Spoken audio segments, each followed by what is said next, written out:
Hi there, this is Sean Mangan. I'm a retired Army Lieutenant Colonel and former military judge. I'm now in private practice, law office of Jocelyn, Stewart, and sharing a little bit of legal information that might be interesting to you if you like bagels. So, there's long been held sort of a urban legend that there is some sort of opioid drug inside poppy seeds that show up on poppy seed bagels, and that will cause you to return a positive result on a urinalysis drug test. And the answer to that question is there's actually some truth to that.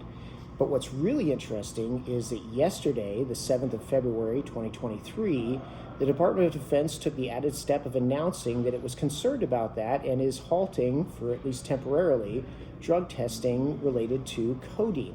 So what has it got to do with poppy seeds and what's that all about? So, some basics, first of all. Poppy seeds come from the opium poppy plant. Now, opium, if you recognize the word, linked to the opioid crisis, is also the source of a couple of other things, like some productive drugs called codeine and morphine, and some really destructive drugs called heroin. And here's the trick. There actually is no chemical drug substance inside poppy seeds themselves. But if you were to blow up a poppy seed in a microscope, you would see that it looks essentially like a raisin with sort of a hex pattern like honeycombs.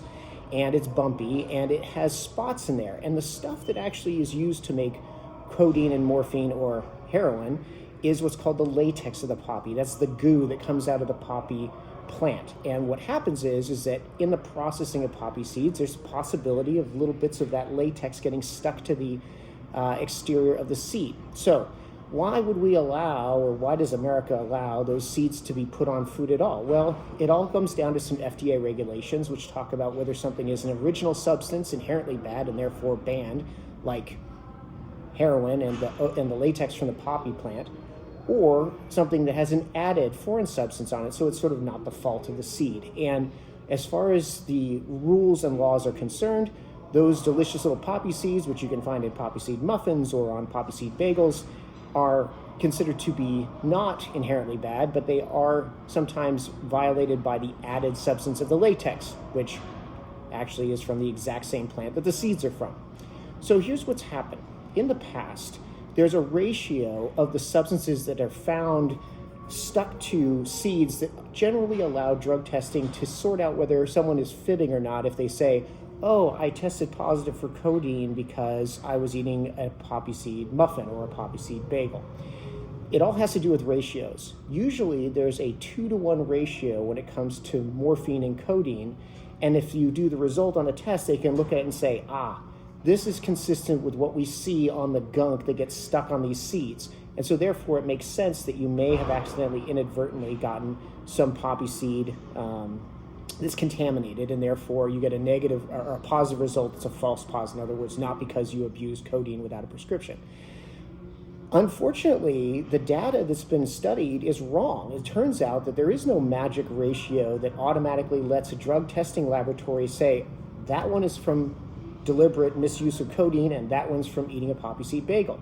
There have been a lot of results recently where people are popping hot in military drug tests for codeine, which is a controlled substance, and usually you can have it only with a valid prescription.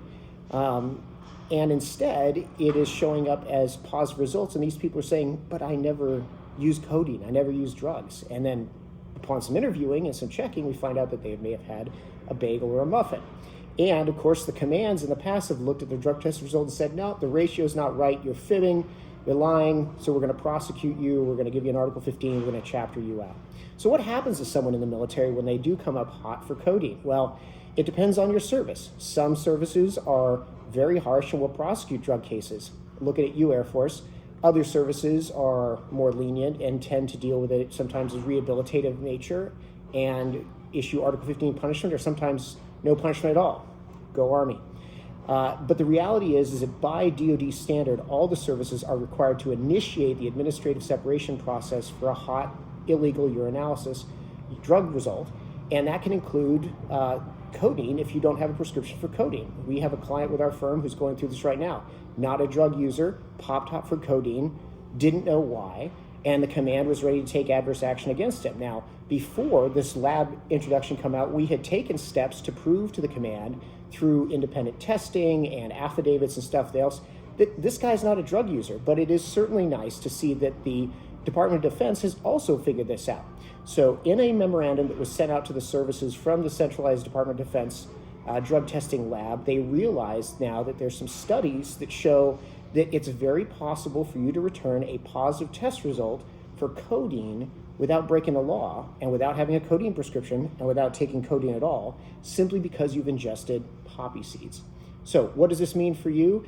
If you are someone who has recently had a positive test result for codeine, then you need to take a look at, and whether you've had adverse action or not, doing something about it. It may be that you wrongfully were discharged from the military or that you received some sort of adverse action, and that's not your fault. So I would encourage you to contact qualified military counsel.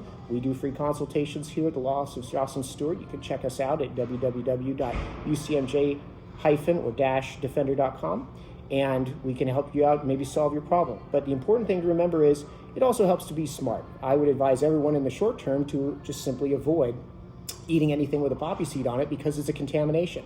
And by the way, this is not a long-term thing. This is a recent problem, as just when we have salmonella outbreaks or we have other issues with food, and you hear about hundreds of thousands of gallons of orange juice or tons of meat need to be thrown out, it appears that some distributor or importer of poppy seeds may have had a bad batch come through.